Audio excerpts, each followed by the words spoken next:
Hello friends, hi नमस्कार, welcome to my YouTube channel let's do and learn guys. आप सभी का हमारे यूट्यूब चैनल में बहुत बहुत स्वागत है।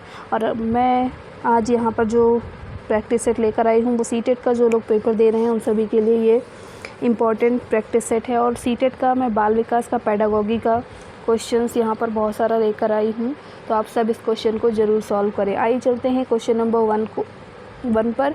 और आप सभी से हाथ जोड़कर रिक्वेस्ट है कि जिन्होंने अभी तक हमारे चैनल को सब्सक्राइब नहीं किया है, आप सब प्लीज़ हमारे चैनल को सब्सक्राइब करें और वीडियो को शेयर करें। चलते हैं क्वेश्चन नंबर 1 की ओर। क्वेश्चन नंबर 1 कहता है उपलब्धि प्रेरक यानी अचीवमेंट मोटिव एक प्रेरक है, शारीरिक शारीरिक एवं मनोवैज्ञानिक दोनों, या फिर उपयुक्त में से कोई नहीं। तो क्वेश्चन नंबर 1 का जो सही उत्तर है वो है ऑप्शन नंबर 2, यानी कि ऑप्शन नंबर बी यहाँ पर सही उत्तर है। अगले क्वेश्चन की ओर चलते हैं। अगला क्वेश्चन है हमारा, एक प्रेरक जिसका अनुमान व्यक्ति के व्यवहार से किया जा सके परंतु व्यक्ति उसकी उपस्थिति का अनुभव नहीं करता, उसे कहते हैं। क्या कहते हैं उसे, ये आपको बताना है। तो यहाँ जो सही उत्तर होगा उसके लिए ऑप्शन की ओर पहले देखते हैं। ऑप्शन कहता है अवचेतन प्रेरक, अचेतन प्रेरक, चेतन प्रेरक, या फिर उपयुक्त में से कोई नहीं। क्वेश्चन नंबर 2 का जो सही उत्तर है ऑप्शन नंबर बी यहाँ पर सही है, अचेतन प्रेरक। अगले क्वेश्चन की ओर चलते हैं। अगला क्वेश्चन है भूख एक प्रेरक है। भूख एक किस प्रकार की प्रेरक है, अर्जित है, प्राथमिक है, अचेतन है या द्वितीयक है। तो क्वेश्चन नंबर 3 का जो सही उत्तर हो जाएगा ऑप्शन नंबर बी है, प्राइमरी प्रेरक है। अगला क्वेश्चन है भूख किस प्रकार का अंतर्नोद यानी कि ड्राइव है, धनात्मक, ऋणात्मक, तटस्थ, या फिर इनमें से कोई नहीं। तो यहाँ जो सही उत्तर है वो है धनात्मक, पॉजिटिव प्रेरक है, पॉजिटिव ड्राइव है। अगले क्वेश्चन की ओर चलते हैं। मैस्लो के आवश्यकता पदानुक्रमिक सिद्धांत यानी नीड हायरार्की थ्योरी के अनुसार सबसे अंत में कौन सी आवश्यकता पूरी होती है, सम्मान, आत्म यथार्थता, सुरक्षा, या फिर सामाजिक। तो यहाँ पर जो सही उत्तर हो जाएगा वो होगा आत्म यथार्थता यानी सेल्फ ट्रांससेंडेंस यानी आत्म यथार्थता। अगले क्वेश्चन की ओर चलते हैं। अगला क्वेश्चन है हमारा, शारीरिक आवश्यकता के कारण उत्पन्न शारीरिक स्थिति को क्या कहते हैं, मूल प्रवृत्ति, अंतर्नोद, लक्ष्य, या फिर आकांक्षा। तो यहाँ जो सही उत्तर हो जाएगा क्वेश्चन नंबर 6 का ऑप्शन नंबर बी यहाँ सही हो जाएगा, अंतर्नोद। अगले क्वेश्चन की ओर चलते हैं। मैस्लो के अनुसार सबसे पहले आवश्यकताएं पूरी होती हैं, सुरक्षा, सम्मान, दैहिक या सामाजिक। तो इस प्रश्न का सही उत्तर हो जाएगा फिजियोलॉजिकल यानी दैहिक। अगले क्वेश्चन की ओर चलते हुए, और अगला क्वेश्चन कहता है अचेतन प्रेरक अनकॉन्शियस मोटिव का महत्व सर्वप्रथम किसके द्वारा प्रतिपादित किया गया, वुंट द्वारा, मैकडूगल द्वारा, फ्रायड द्वारा, या फिर वॉटसन द्वारा। तो क्वेश्चन नंबर 8 का सही उत्तर होगा फ्रायड के द्वारा। अगले क्वेश्चन की ओर चलते हैं। अगला क्वेश्चन है बायोलॉजिकल यानी कि जैविक या शारीरिक आवश्यकताओं से उत्पन्न अंतर्नोद को क्या कहते हैं, गौड़ या द्वितीयक अंतर्नोद, समाजजन्य प्रेरक, प्राथमिक अंतर्नोद, या उपयुक्त में से कोई नहीं। क्वेश्चन नंबर 9 का जो सही उत्तर है ऑप्शन नंबर सी सही है, प्राथमिक अंतर्नोद। अगले क्वेश्चन की ओर चलते हैं। प्राणी की ऐसी स्थिति या अवस्था जो व्यवहार को लक्ष्य की ओर निर्देशित करती है उसे कहते हैं, क्या कहते हैं, सीखना, स्मृति, प्रेरणा, या संवेग। क्वेश्चन नंबर 10 का ऑप्शन नंबर सी सही होगा। अगले क्वेश्चन की ओर चलते हैं। अगला क्वेश्चन है हमारा, निम्नलिखित युग्मों से कौन सा युग्म असत्य है, भूख शारीरिक अंतर्नोद है, उपलब्धि प्रेरक जन्मजात प्रेरक है, आक्रामकता का प्रेरक अर्जित प्रेरक है, या क्रोध संवेग है। तो क्वेश्चन नंबर 11 का जो सही उत्तर होगा ऑप्शन नंबर बी, ये क्या है, असत्य है।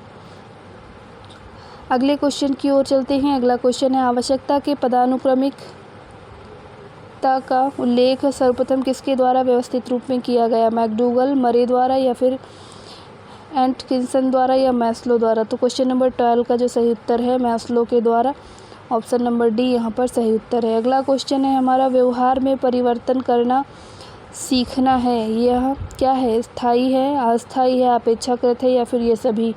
तो क्वेश्चन नंबर 13 का ऑप्शन नंबर सी सही हो जाए, अपेक्षाकृत है। अगले क्वेश्चन की ओर चलते हैं। SOR कारक निम्न में से किसकी देन है, वुंड की, थॉर्नडाइक की, पेवलोव की, या वुडवर्थ की। तो क्वेश्चन नंबर 14 का डी सही होगा, वुडवर्थ की देन है। अगले क्वेश्चन की ओर चलते हैं। अगला क्वेश्चन है हमारा, संबद्धवाद का सिद्धांत यानी थ्योरी ऑफ कनेक्शनिज्म के प्रतिपादक कौन है? गुथरी, थॉर्नडाइक, पावलोव या फिर स्किनर। तो इस क्वेश्चन का सही उत्तर हो जाएगा थॉर्नडाइक। अगले क्वेश्चन की ओर चलते। अगला क्वेश्चन है जेस्टाल्टवादियों ने परिस्थिति के सही प्रत्यक्षीकरण को क्या कहा है? प्रत्यक्षिक स्थिरता, प्रत्यक्षिक सुरक्षा, अंतर्दृष्टि या प्रत्यक्षिक सतर्कता। तो क्वेश्चन नंबर 16 का ऑप्शन नंबर सी सही होगा, अंतर्दृष्टि। अगले क्वेश्चन की ओर चलते हैं। अगला क्वेश्चन है थॉर्नडाइक मनोवैज्ञानिक थे ब्रिटेन के, अमेरिका के, भारत के या फिर रूस के? क्वेश्चन नंबर 17 का ऑप्शन नंबर बी सही है, अमेरिका के। अगले क्वेश्चन की ओर चलते हैं। अगला क्वेश्चन क्या है? तो स्किनर 1938 में नैमित्तिक अनुबंधन सिद्धांत प्रयोग किस पर किया था इन्होंने? बिल्ली पर, चूहे पर, कुत्ते पर या फिर बंदर पर? तो यहाँ जो प्रयोग इन्होंने किया था वो किया था चूहे पर, रैट पर। अगले क्वेश्चन की ओर चलते हैं। नैमित्तिक अनुबंधन को अन्य किस नाम से जाना जाता है? शास्त्रीय अनुबंधन, पावलोवियन अनुबंधन, प्राचीन अनुबंधन या फिर क्रिया प्रसूत अनुबंधन? क्वेश्चन नंबर 19 का जो सही उत्तर है ऑप्शन नंबर डी सही है, क्रिया प्रसूत अनुबंधन। अगले क्वेश्चन की ओर चलते हैं। अगला क्वेश्चन है हमारा, ये कहता है पुरस्कार एवं दंड का एक प्रकार है बाह्य प्रेरणा, आंतरिक प्रेरणा, भाषाई प्रेरणा या उपयुक्त में से कोई नहीं? क्वेश्चन नंबर 20 का जो सही उत्तर है ऑप्शन नंबर 1 सही है, बाह्य प्रेरणा। अगले क्वेश्चन की ओर मूव करते हैं। अगला क्वेश्चन है हमारा, ये कहता है एक कार्य के सीखने का दूसरे कार्य के सीखने पर कोई प्रभाव नहीं पड़ता है, तो इस प्रशिक्षण स्थानांतरण को क्या कहते हैं? निषेधात्मक प्रशिक्षण स्थानांतरण, शून्य प्रशिक्षण स्थानांतरण, नगण्य प्रशिक्षण स्थानांतरण या तटस्थ प्रशिक्षण स्थानांतरण? तो क्वेश्चन नंबर 21 का जो सही उत्तर हो जाएगा ऑप्शन नंबर बी सही होगा, शून्य प्रशिक्षण स्थानांतरण। अगले क्वेश्चन की ओर चलते हैं। अगला क्वेश्चन कहता है अंतर्दृष्टि सिद्धांत का प्रवर्तक कौन माना जाता है? पावलोव, थॉर्नडाइक या फिर कोहलर या फिर स्किनर? तो क्वेश्चन नंबर 22 का सही उत्तर होगा ऑप्शन नंबर सी, कोहलर। अगले क्वेश्चन की ओर चलते हैं। अगला क्वेश्चन है अनुबंधन प्रयोग में केवल अनुबंधित उद्दीपक के उपस्थित करने पर होने वाली अनुक्रिया को क्या कहते हैं? ऑप्शन नंबर 1 कहता है अनुबंधित अनुक्रिया, ऑप्शन नंबर 2 अनुबंधित अनुक्रिया, ऑप्शन नंबर 3 अव्यक्त अनुक्रिया, ऑप्शन नंबर 4 उपयुक्त में से कोई नहीं। क्वेश्चन नंबर 23 का जो राइट आंसर होगा वो ऑप्शन नंबर बी होगा, अनुबंधित अनुक्रिया। अगले क्वेश्चन की ओर चलते हैं। अगला क्वेश्चन है हमारा, निम्नलिखित युग्मकों में से असत्य युग्म कौन सा है? पहला ऑप्शन स्किनर चूहा, थॉर्नडाइक बिल्ली, पावलोव कुत्ता, कोहलर कबूतर। तो यहाँ पर जो सही उत्तर होगा क्वेश्चन नंबर 24 के लिए वो होगा ऑप्शन नंबर यहाँ पर डी सही होगा, कोहलर कबूतर। ये क्या है? असत्य युग्म है। अगले क्वेश्चन की ओर चलते हैं। क्वेश्चन नंबर 25 ये कहता है प्रथम अवस्था में सीखे गए कार्य के परिणाम स्वरूप दूसरे कार्य को सीखना कठिन हो जाए तो यह प्रतिक्षण स्थानांतरण के हो जाता है? विधेयात्मक, निषेधात्मक, शून्य या फिर उपयुक्त में से कोई नहीं? क्वेश्चन नंबर 25 का जो सही उत्तर है ऑप्शन नंबर बी यहाँ पर सही हो जाएगा। अगले क्वेश्चन की ओर चलते हैं। ऐसे व्यवहार जो ज्ञात एवं निश्चित उद्दीपकों द्वारा होते हैं उन्हें कहते हैं? घटित व्यवहार, प्रतिकृत व्यवहार, प्रत्यक्ष व्यवहार या अप्रत्यक्ष व्यवहार?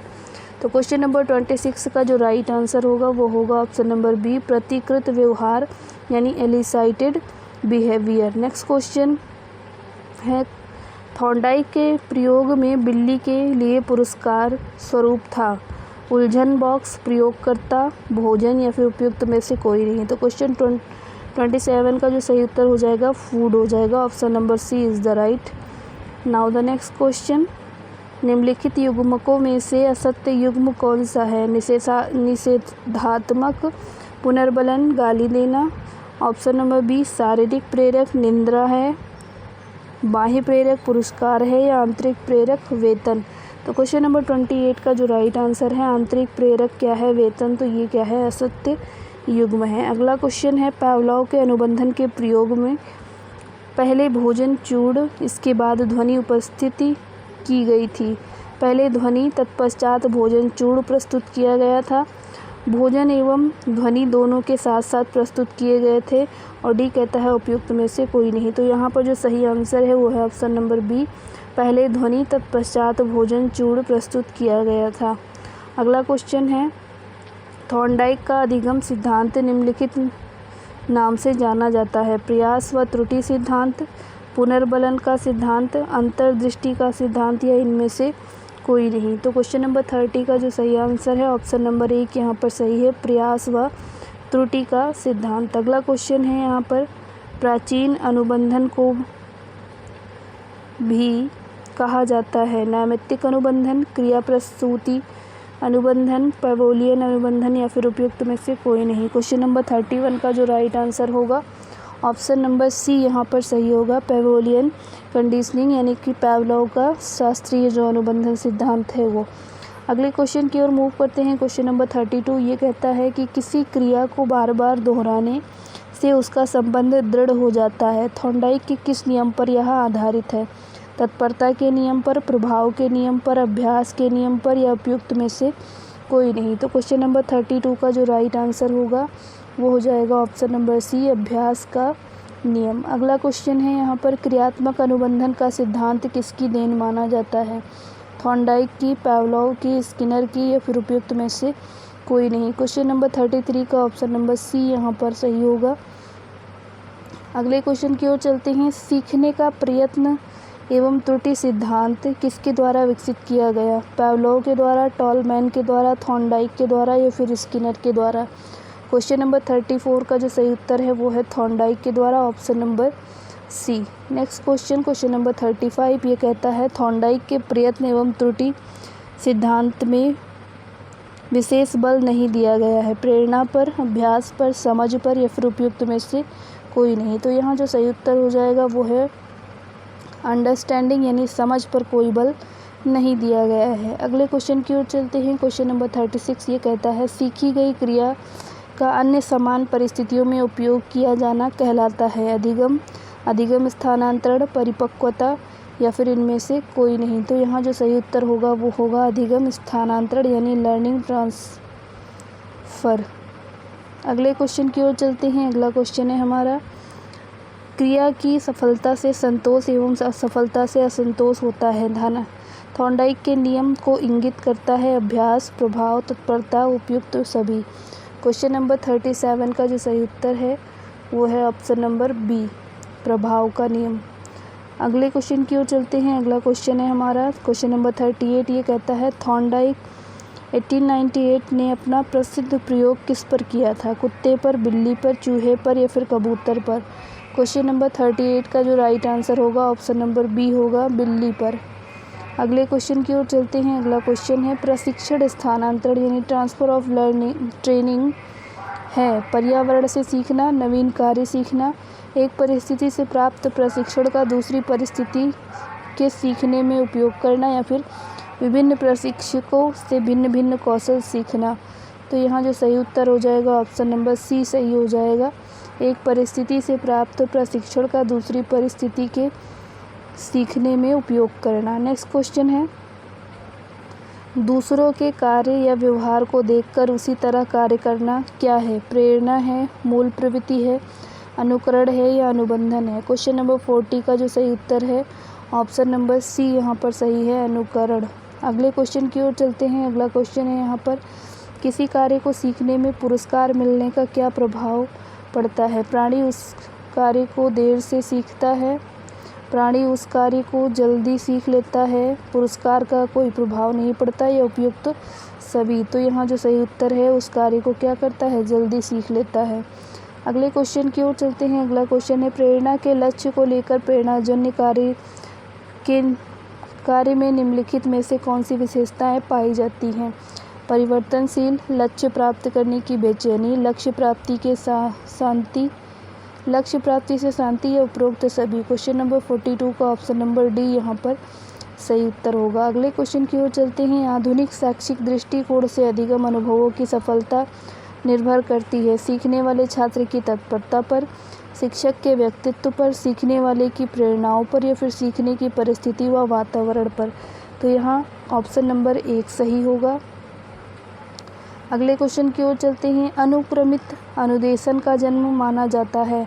ऑपरेंट कंडीशनिंग, क्लासिकल कंडीशनिंग, उद्दीपन अनुक्रिया अधिगम से, या फिर बी और सी।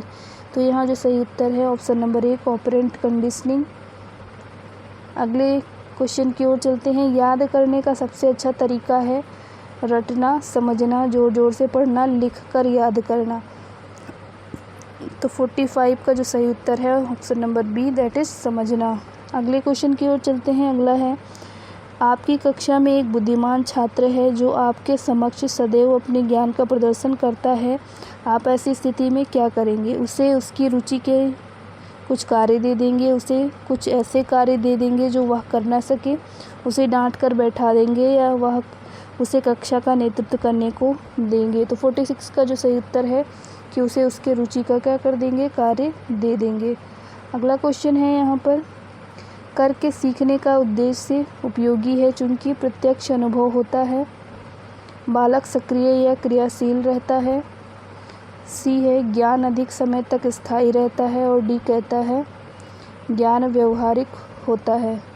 तो यहाँ जो सही उत्तर है 47 का ऑप्शन नंबर सी यहाँ पर सही है, ज्ञान अधिक समय तक स्थायी रहता है। आज के इस प्रैक्टिस सेट का अंतिम प्रश्न है, ये कहता है कि यदि आपको कोई बुरी आदत है जिसे आप चाहते हैं कि छात्र अनुकरण ना करें, तो आप क्या करना पसंद करेंगे? उस आदत को छोड़ देंगे, उसका प्रयोग छात्रों के सामने नहीं करेंगे, छात्रों के व अपने व्यवहार में तुलना करना पसंद नहीं करेंगे, अपनी आदत बनाए रखेंगे। तो यहाँ जो सही उत्तर हो जाएगा वो क्या होगा? ऑप्शन नंबर 1 उस आदत को छोड़ देंगे। तो ये था आज का प्रैक्टिस सेट। आपको कैसा लगा कमेंट बॉक्स में कमेंट करके ज़रूर बताएं। वीडियो पसंद आए तो लाइक करें और चैनल को सब्सक्राइब करें। Thank you for watching. नमस्कार, जय हिंद।